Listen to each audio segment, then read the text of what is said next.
सभी संतों के चरणों में वंदन। मुझे एक ही जिज्ञासा है, जब कहते हैं सभी धर्म समान है तो फिर हिंदू धर्म महान कैसे हुआ, अन्य धर्म क्यों नहीं? कितना शॉर्टकट बोले, इतना विस्तृत। सनातन धर्म ही महान क्यों? दूसरे धर्म जो अपने आप को बहुत बड़े बड़े मानते हैं वो महान क्यों नहीं? वो महान इसलिए नहीं है क्योंकि वो धर्म नहीं है। इस दुनिया में धर्म केवल एक ही है, उसका नाम है सनातन धर्म। बाकी के जो है वो धर्म नहीं है,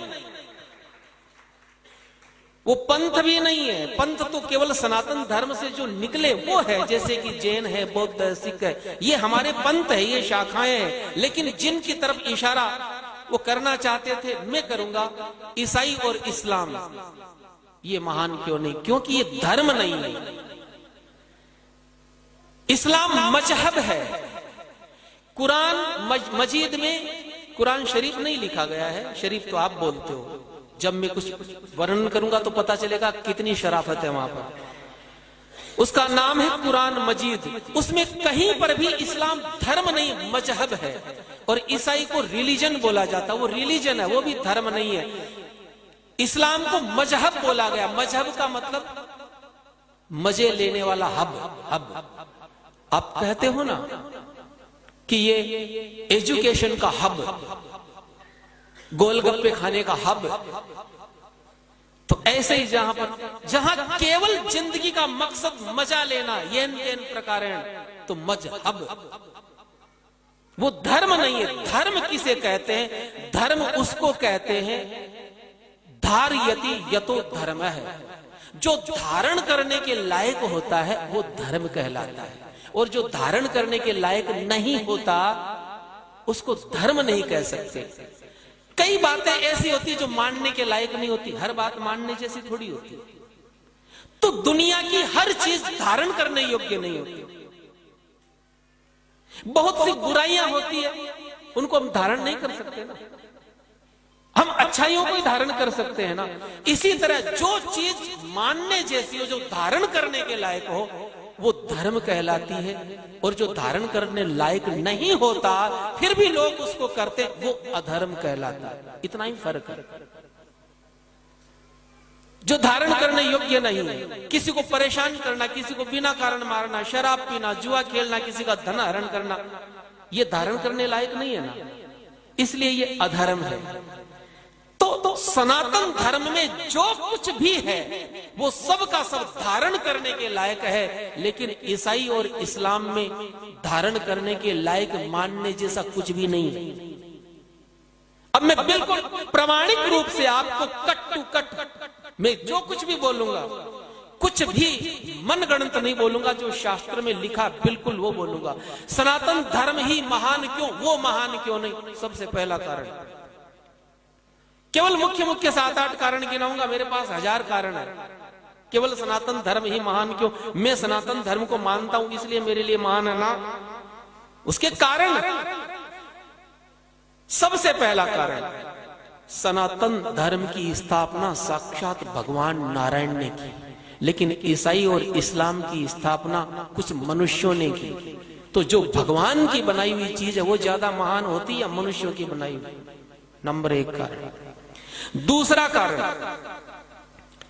केवल सनातन धर्म है जो ये मानता है ममई वांशो जीवलोके जीवभूत है सनातन है। केवल सनातन धर्म ही ये कहता है कि हर जीव, हर प्राणी में ईश्वर का निवास है। रामचरितमानस में उत्तरकांड में तुलसीदास जी ने ठीक गीता के इसी श्लोक को उद्धृत किया। ईश्वर अंश जीव अविनाशी,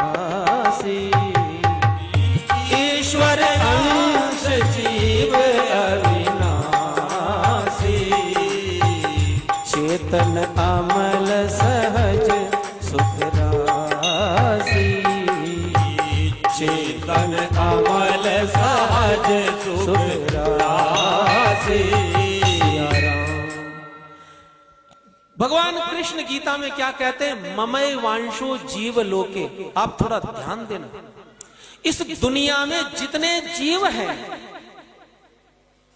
उनमें मेरा निवास है। भगवान कहते हैं सनातन धर्म में हर जीव में, कण कण में मैं समाया हुआ हूं। हर जीव में,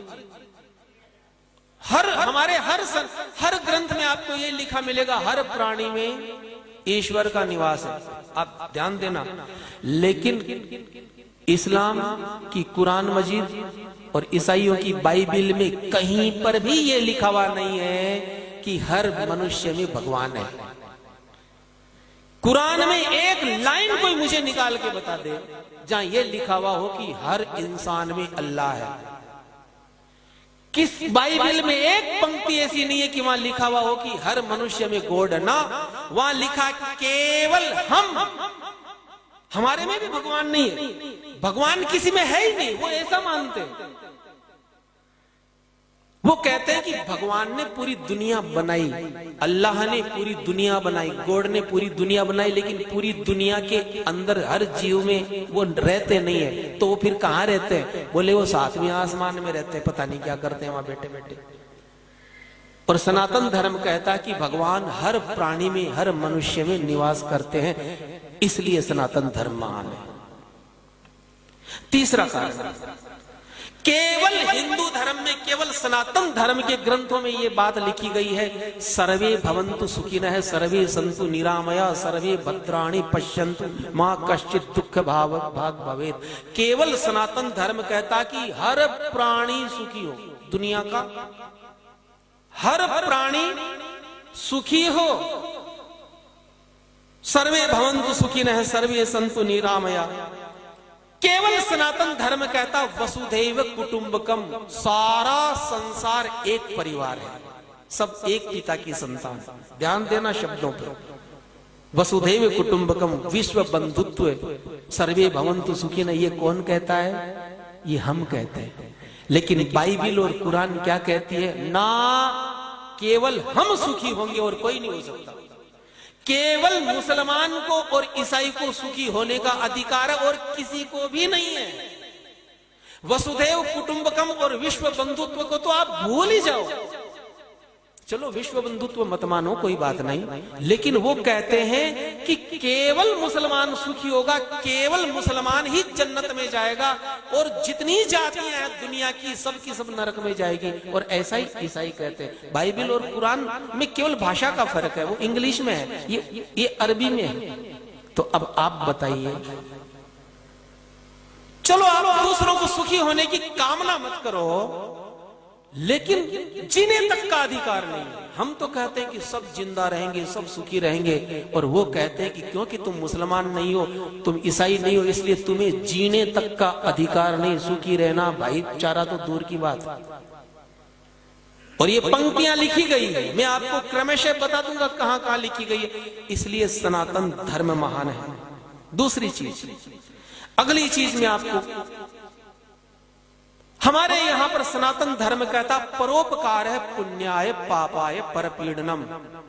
फर्क देखिए, सनातन धर्म कहता परोपकार करना चाहिए, दूसरों का उपकार करना चाहिए। परहित सरिस धर्म नहीं भाई, पर पीड़ा सम नहीं अधमाई। दूसरे को पीड़ा देने के समान कोई पाप नहीं है, और दूसरे का उपकार करने के समान कोई पुण्य नहीं है। लेकिन वो इस दुनिया में, इस पृथ्वी पर सबसे ज्यादा परोपकार का काम अगर कोई करता है तो सनातन धर्मावलंबी ही करता है।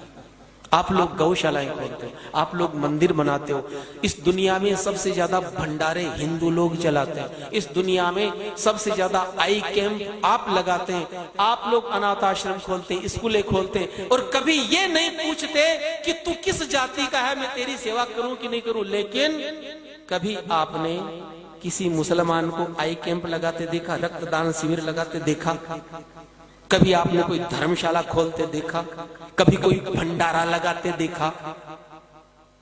क्योंकि वहां लिखा गया है, ये मैंने पढ़ा है, वहां परोपकार की कोई कल्पना ही नहीं है। वहां केवल एक ही कल्पना है, केवल मुसलमान का साथ देना। और जितने भी काफिर है, काफिर किसको कहते? काफिर यानी जो इस्लाम को नहीं मानते, जो कुरान को नहीं मानते वो सारी जातियां काफिर कहलाती है, चाहे कोई भी क्यों ना हो। तो उसमें स्पष्ट लिखा गया कि किसी काफिर की न तो मदद करना, न मदद करवाना, न किसी से दोस्ती करना, न अपने पास रहने देना, न उसको जिंदा छोड़ना। तो सनातन धर्म केवल परोपकार की बात करता है, सेवा की बात करता है, इसलिए सनातन धर्म महान है और दूसरा कोई महान नहीं है। अगला कारण, सनातन धर्म कहता है सब बराबर है, हर मनुष्य बराबर है। विद्या विनय संपन्ने ब्राह्मणे गवि हस्तिनी सुनी चैव स्वपाके च पंडिताः समदर्शिनः है। ये गीता में भगवान कृष्ण कहते हैं समदर्शी बनो, यानी सब के सब इस दुनिया में कोई ऊंच नीच है ही नहीं। हमको सबको समदर्शी रूप से देखना चाहिए। सीय राममय सब जग जानी, करो प्रणाम जोरी जुग पानी। इस टाइप की लाइन आप बाइबल और कुरान में दूरबीन लेके ढूंढोगे ना तो भी मिलने वाली नहीं है। वहां पर इस प्रकार की कोई अवधारणा नहीं है कि सब समान है ना। वहां लिखा गया है सूरा नंबर 3 की आयत नंबर 110। आप तो कहते हो सब बराबर, सब में सिय राम में सब जग जानी, लेकिन अब वहां क्या कहा गया है? कुरान मजीद की सूरा नंबर 3 की आयत नंबर यानी लाइन नंबर 110 में कहा गया है कि दुनिया में, हे मुसलमानों, दुनिया में जितनी कौमें हैं, जितनी जातियां हैं, उन समस्त जातियों में तुम सबसे श्रेष्ठ हो, तुम सबसे बेहतर हो, तुम्हारे जितना बढ़िया कोई नहीं। तो फिर महान कहां से हो गए? और सनातन धर्म कहता नहीं, सीए राममय सब जग जानी, करो प्रणाम जोर जुग पानी। केवल सनातन धर्म महान है। इसके कितने कारण मैं बताऊं। अब अगली चीज मैं आपको बताता हूं। केवल हिंदू धर्म के ग्रंथों में और उसके स्वभाव में दया है, करुणा है, अहिंसा है। हमारे यहां क्या कहा जाता? अहिंसा परमो धर्म है, जियो और जीने दो। और ये दया, करुणा, अहिंसा, ये आप बाइबल और कुरान में ढूंढने जाओगे ना तो 1000 साल तक नहीं ढूंढ पाओगे। दया शब्द ही नहीं है कहीं। वहां पर लिखा गया है कि हे मोहम्मद, इस दुनिया में जितने भी मैंने पशु पक्षी बनाए हैं, नाम ले लेके गिनाया, और एक जगह नहीं, कई जगह गिनाया है। जितने भी जानवर, 4 पांव वाले जानवर जितने भी मैंने बनाए हैं, केवल तुम्हारे मार करके खा जाने के लिए ही बनाए हैं। और कई जगह बताया समुद्र के जीव मैंने तुम्हारे मार कर खाने के लिए बनाया। मैंने पक्षी विध विध प्रकार के तुम्हारे केवल मार कर खाने के लिए बनाए हैं। केवल एक जानवर को नहीं खाना है, वो है सूअर, उसको छोड़ देना। और दूसरा, जो मरा हुआ जानवर हो पहले से, उसको नहीं खाना। किसी जानवर को खाना है तो पहले उसको मारना है, क्योंकि अगर तुम मरे हुए को खाओगे तो फिर मारना कैसे सीखोगे? फिर निर्दयता आएगी कैसे तुम्हारे अंदर? उसकी प्रैक्टिस कैसे होगी? तो दया, करुणा, अहिंसा जहां है ही नहीं। और बाइबल तो इससे भी आगे, वहां तो लिखा गया है कि तुम बैल को मार करके खिलाओगे तो क्या पुण्य मिलेगा, बछड़े को मारोगे तो क्या मिलेगा। इतना तक लिखा हुआ है कि अगर कोई तुम्हारे ईसाई मत को स्वीकार नहीं करे तो उनके छोटे छोटे बच्चों को मार करके खून पी जाओ, तो डर के मारे अपने आप तुम्हारी बात मान लेंगे। तो जहां कोई अहिंसा नहीं, जहां कोई दया नहीं, जहां कोई करुणा नहीं, तो आप बताइए सनातन धर्म महान है कि नहीं है? कारण है, फंडामेंटल कारण हमारे पास में है, कोई मनगढ़ंत बातें नहीं है। दूसरा, अगली चीज, केवल सनातन धर्म ऐसा है जिसमें चरित्र की व्यवस्था है, सदाचार की व्यवस्था है, जहां पर ब्रह्मचर्य सिद्धांत है। लेकिन कुरान में और बाइबल में ब्रह्मचर्य दूरबीन लेके देखोगे ना तो ब्रह्मचर्य मिलेगा ही नहीं।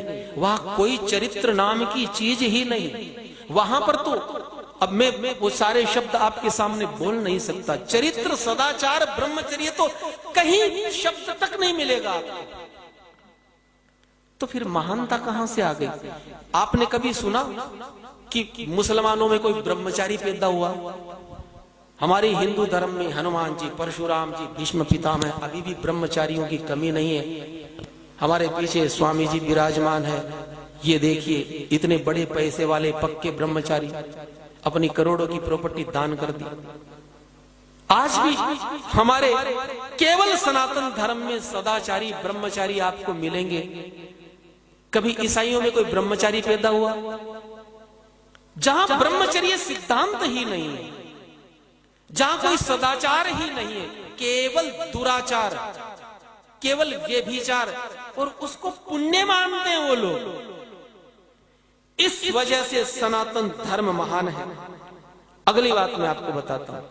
सनातन धर्म कहता है मातृवत परदारेषु परद्रव्येषु लोष्ठवत् आत्मवत सर्वभूतेषु यह पश्यति स पश्यति। और ठीक यही बात तुलसीदास जी ने चौपाई में लिखी, बिल्कुल यही अर्थ निकलेगा।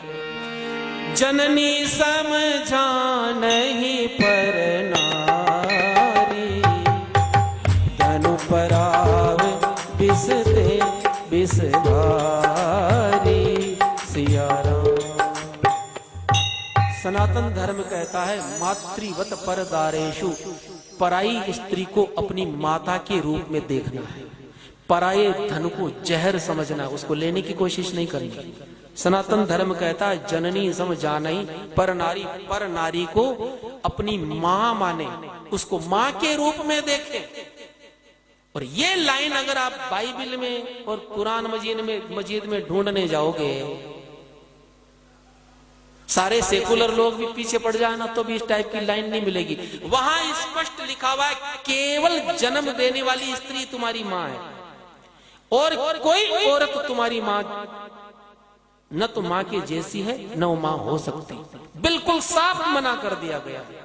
इसलिए मुसलमान किसी भी औरत से शादी कर लेता, चाहे वो रिश्ते में कुछ भी क्यों ना लगता। वहां ससुर बहू का हलाला कर देता, वहां देवर भाभी को नहीं छोड़ता, वहां बाप बेटी को नहीं छोड़ता।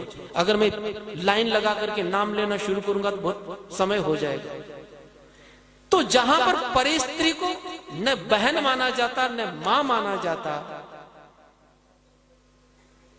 आप उनको महान मानने की कोई कोशिश कर सकता है। अब पराये धन की ये तो चलिए, ये तो हुई इनकी बात। ये तो अपनी औरतों के साथ उनका बर्ताव है। अब दूसरे मतावलंबियों की औरत के साथ क्या बर्ताव करना, स्पष्ट वर्णन है वहां पर। सूरा नंबर 2 की आयत नंबर 223, उसमें लिखा हुआ है कि हे मुसलमानों, औरत क्या है, औरत को किस नजरिए से देखना है। तो वो कहते हैं कि औरत तुम्हारी खेती है।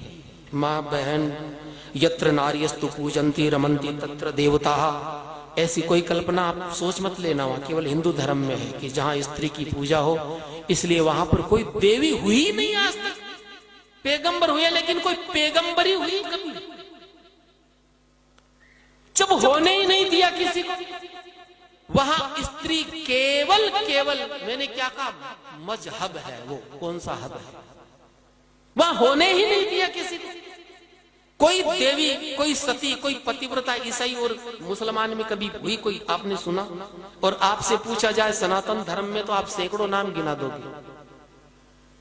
हमारे यहां आकर तो सोनिया गांधी भी हो गई सती, उसने भी दूसरा विवाह नहीं किया। ये इस भारत भूमि का पुण्य प्रभाव है। मत बजाओ तुम ताली। तो अब सूरा नंबर 50 की आयत नंबर 10 में दूसरे मत की औरतों के लिए क्या लिखा गया, आप सुनिए। वहां स्पष्ट लिखा गया है कि काफिर औरत की कभी इज्जत मत करो। अब ध्यान दीजिए, हमारे यहां पर तो आप देखिए शिवाजी महाराज के वहां किसी मुसलमान की लड़की को पकड़ के लाए, ऐसे सम्मान भिजवाया। अमर सिंह अकबर के उस सेनापति की लड़की को ले आया, ऐसे सम्मान भिजवाया। और यहाँ कुरान मजीद कितनी बढ़िया बात कहती है, सूरा नंबर 50 की आयत नंबर 10 में कि हे मोमिनो, काफिर औरतों की कभी इज्जत मत करना, क्योंकि वो इज्जत करने के लायक नहीं। तो बोले काफिरों की जितनी स्त्रियां हैं, अब ये हदीस में लिखा गया कि जितनी भी औरतें गैर मजहब में मैंने बनाई है वो केवल तुम्हारे आनंद उठाने के लिए ही बनाई है। जब इस प्रकार की बातें पढ़ाई जाएगी मदरसों में और छोटे छोटे बच्चे पढ़ करके जब निकलेंगे तो रेपिस्ट नहीं बनेंगे तो क्या बनेंगे? बीमारी की जड़ कहां है? मैं कहता हूं 1000 साल पहले अगर कुरान मजीद को पढ़ लेते हमारे धर्म गुरु और हमें बता देते तो 1000 साल की गुलामी इस देश में होती ही नहीं, क्योंकि आप लोगों ने सबको अपने जैसा समझा। हम ये सोचते हैं कि सब धर्म समान है, हम अपने जैसा सबको समझते हैं, हमारे जैसा दुनिया में कोई नहीं है। अगली चीज हमारे यहां कहा गया पराया धन कभी नहीं लेना, पराये धन को विष के समान समझे। लेकिन यहां पर सूरा नंबर 67 की आयत नंबर 69 यानी 69 नंबर की आयत में कहा गया है कि हे मोमिनो, इस दुनिया में जितना धन है, जितना माल है, उसके मालिक तुम हो। अर्थात ये जो तुम बैंक बैलेंस बना रहे हो, ये जो धन संपत्ति कारखाने, ये जो तुम लोगों ने मेहनत करके बनाए, इसके मालिक तुम नहीं हो, मुसलमान है, ये कुरान कहती है। और फिर आगे लिखा गया है कि काफिरों को मारने के बाद में उनकी स्त्री और धन जो तुमने लूटा है वो गनीमत का माल है, वो तुम्हारे लिए पाक और हलाल है। पाक यानी पवित्र है। जहां पर लूटने को, रेप करने को पवित्र कार्य माना जाता हो, तो आप बताइए कहीं महानता, इनको आप धर्म कह सकते हैं? इसलिए सनातन धर्म महान है। जय श्री राम। अगला प्रश्न।